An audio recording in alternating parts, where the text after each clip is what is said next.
I genuinely thought that today is gonna be the day when we finally gonna hear this Aston Martin run again. But there's a problem.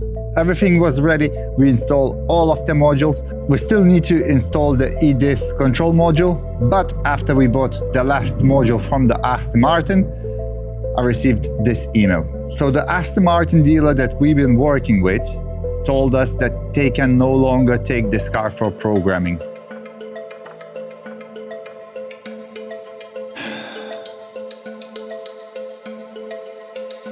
Without a programming, this project is completely stuck. Not giving up. If there's any Aston Martin specialist that could program 2019 Prodrive Vantage for us, I'm gonna drop my email down below in here. We really need your help to sort it out and program this car so we could move forward. But before that, I need to make sure that the car is 100% ready for the programming. So we still need to plumb the brakes, we still need to check if the car holds any vacuum, and we also need to install the last module in this car. And also one more thing, we need to connect the main power cable which runs from the battery to the engine.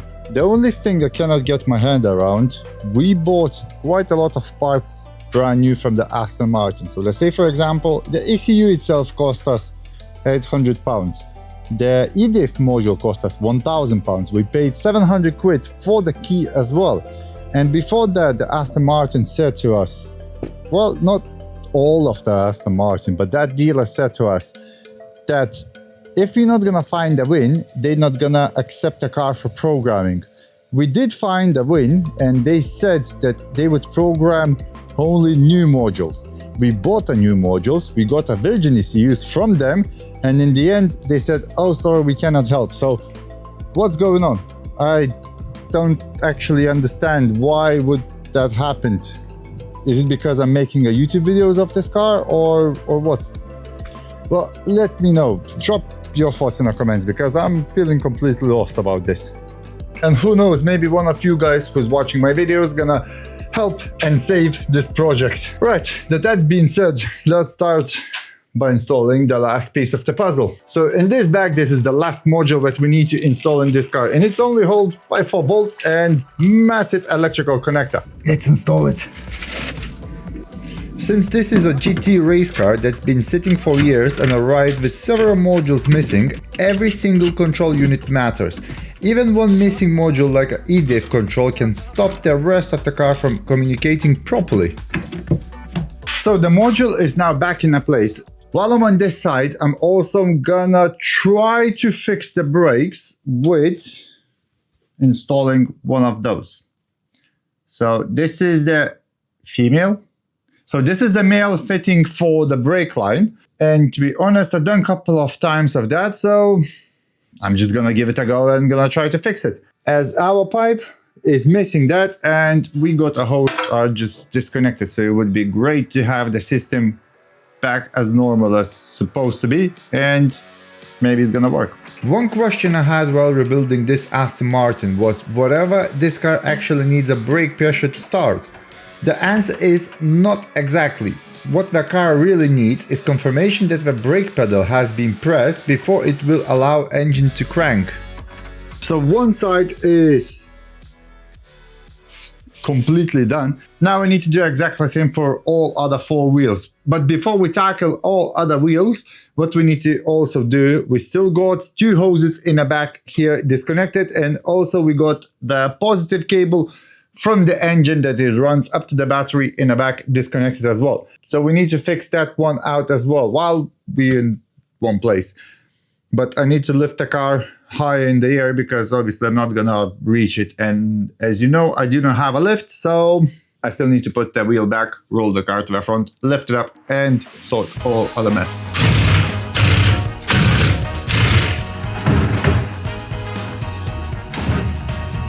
This car is such a beautiful machine. I just love it how it looks. Every single curve and everything is just a very, very nice car. I am absolutely in love with the looks of this car. Now we can lift the car up as we have more space around it and try somehow to sort it out how we're gonna connect that positive cable, because, well, let's just say there is a situation with it which is quite strange to me. And I bet it's gonna be quite strange to you as well. Welcome from underneath the Aston. So, if I will try to squeeze it in here, you can see in here, there is a positive cable which travels from the engine bay to the back of the battery. So all this positive cable is from there all the way here. And the strangest thing is, it has to travel through the chassis. So I'm not even too sure. There is the hole. I'm not too sure if you can see it. So there's a small hole over there that the cable should go through. Well, not a cable, the bolt. But I need something, some kind of the plastic or something that I could get the bolt through without touching the chassis itself. And also I need to connect those two pipes over here with the clips, because we are missing few of the clips on those pipes. Right, so I think I'm gonna do this with camera off, because obviously I will need two hands for that, and there's not a lot of space, to be honest. I'm not going underneath the car again, but I can show you from the inside. So what I ended up doing, there's a plastic tube over there, and it does not move any in or out. So it's perfectly isolated. And the bolt goes through that plastic tube, through the chassis, and then it's tightened up to a positive cable from other side. I don't know who designed this. It was quite hard to actually tighten up, but somehow I managed. Before you guys saying anything, I did put some isolation tape just in case if it's gonna move. So now that everything underneath the car is now sorted, we got the positive cable connected. It's time to fix the brakes on this side. Well, fixed it, just put in the male connector, and that's it. You know what that means, it's just tighten up.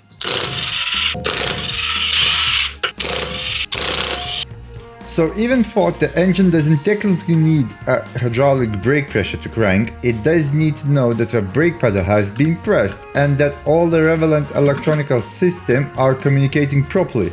It's just another example of how one missing module can stop an entire car from coming back to life.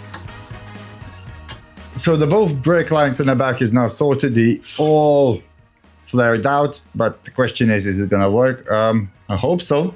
I hope I haven't messed it up by flaring them, because I had a couple of times that the flare was a bit on angle and it was leaking through it. But until we're not gonna start bleeding the brakes, we're not gonna know. So let's put the wheel back and do exactly the same on the front.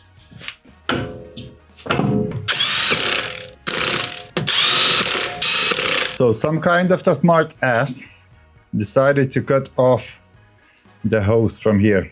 So that means now we need a new hose. Is that with the brake pipe as well? Yep. So we need all of that. But I think instead of having that hose, I can just kinda get the pipe bended like that and install it over here, because obviously this is supposed to go underneath. I'm assuming it goes in here and then it connects to here. I need to figure this one out because I'm actually not very sure how it's supposed to go. And I noticed that we got quite a few plugs in here unplugged, but one of them, I'm assuming it should be going here. But which one? No idea. What the heck is going on? A lot of stuff in here is quite strangely, let's say, done. Oh, so one of the plugs, it goes into that sensor over here. So I'm assuming this is the level sensor. They're supposed to sit like this and it should be straight. Well, should be. And should be going. So it should be like that. And I'm assuming that this one is gonna be for the shock absorber itself. Well, I will figure this one out, but now I need to figure out what I'm gonna be doing with the brakes. So what I ended up doing is just connected a brass line directly from here to here without any rubber hose, because it's supposed to go all the way here, up in here, through here, and up to there. But now at the moment, just for testing purposes, we're gonna leave it like that. Because later we're gonna make custom brake lines anyway. So let's leave it now like this. So if it's needed, I can bleed it, test it, and do all the rest. Also, I have found it where those plugs supposed to go and where supposed to everything sits. So this is supposed to go through that hole. This one goes, one of the plugs goes in here, and then other two plugs. One it goes into the ABS sensor and other plug goes into the brake pad weir. Simple. Now, let's do other side. So on this side, the situation is a little bit better because it's just unplugged. So I just need to tighten it up and that should be in a place. Also, I found it out on the previous side that this one and that one, this one is for the level control and this one for the ABS. We can plug those ones back in a place and this one sits already in a position. The only thing I will need to mount the engine ECU. Obviously the battery is now disconnected, so don't worry. And I need to tighten up this positive cable and the car should start communicating with engine bay as well. So we're gonna test that one out. But first, let's clean up this mess. As I can see, there's few of the things are disconnected and took it out. We can take the anti-roll bar link out because we don't have anti-roll bar. And I need to put in the oil cooler in this side as well. And also we got a few of the bolts that are loose. And I'm not some kind of the mechanic, I'm just a DIYer, same as probably you are. And I'm just doing everything and learning. And that's actually pretty fun. You know, I've been thinking, if this car gets into a crash and something breaks that plastic insulator, couldn't this positive starter cable touch the chassis and cause a massive short circuit? I'm sure Aston Martin had a reason for designing this way, but it's definitely got me curious. If you know why, let me know in the comments. Oh, I just noticed something. This bracket in here is completely snapped. So the radiator is only held by this bracket in here. Oh no. So that's gonna be a job for Pavel because he just learned how to weld aluminum. Well, learned. He knows how to weld aluminum. So this will need to stay in a position. Oh no, that's not good. Anyway, that's in this side all sorted. We'll need to check for the bracket for the ECU. And I really do hope that we have one. In the meantime, I can reinstall the radiator here in the front and put the wheel back, connect the ECU and check maybe, and by some kind of a miracle, we got ignition or something more than it was previously. This car raises more and more questions every single time I work on it. Why was this oil cooler left hanging loose? Was someone halfway through repairing it? The deeper I dig into this Aston Martin, the more I wish I knew about this backstory. So, the oil cooler is back in a place, everything is in here sorted. Now it's time to look for that bracket for the ECU. And I really hope that in this box, there's gonna be this bracket. How to guess that you're lucky without saying you're lucky? There is a bracket, just need this piece. So it would be intact in a place, and I'm definitely not sure if I got it. So we're missing this bracket for that, for sure. But I think if I would put this one in, the ECU would stay in a place. And then afterwards we can manufacture some kind of the bracket in here, so it would go and press this ECU in a position. So I'm assuming that this is supposed to go like that, like this, and then one bolt in here. So let's put that bolt in so it wouldn't fall out of the position we're supposed to sit. All right, those wires doesn't make anything easier, so let's try to move them out of place like that, and promising, it's promising.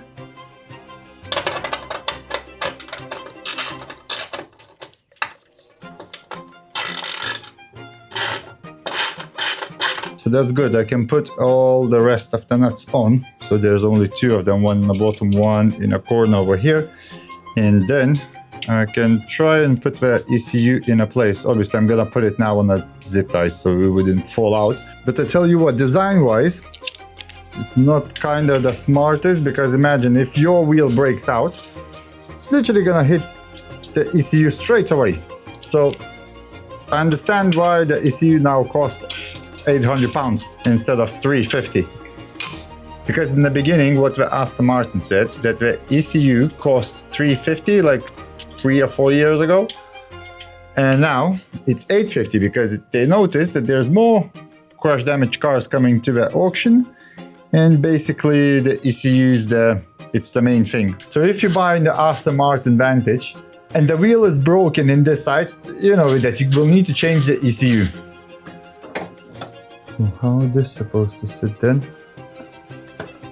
I think that bracket for here, it's all mangled. So I'm assuming it should be like that.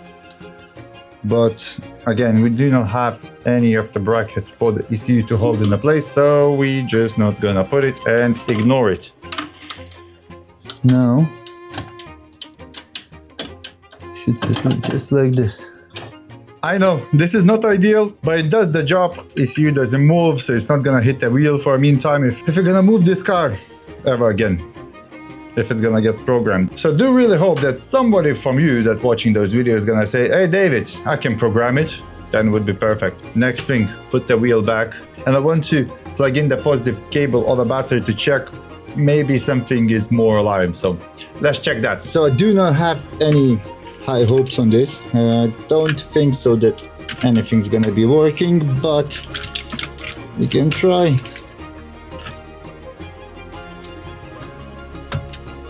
And nothing, absolutely nothing, exactly same as it was before.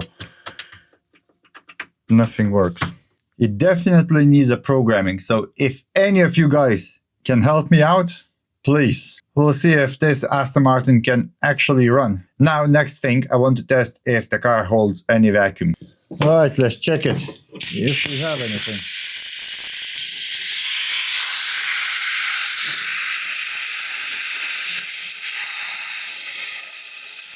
Right, back to the plan B. Smoke test and check it from where it leaks. What? Is it leaks? You wanna say that I haven't tightened this one up? Because it definitely starts leaking only from here. Because it starts leaking straight from here, even though it's tightened up as much as possible. Really? Oh, hold on a minute, I see some smoke coming from there as well. Unless this is the same smoke that goes from here to there. Sorry about the noise.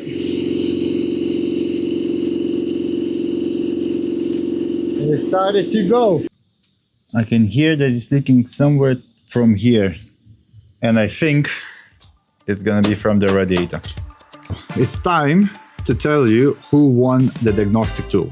And I received only 6 comments, and only a few of the people obey the rules. And one of the comments that I really liked, it was from HP Sky 46.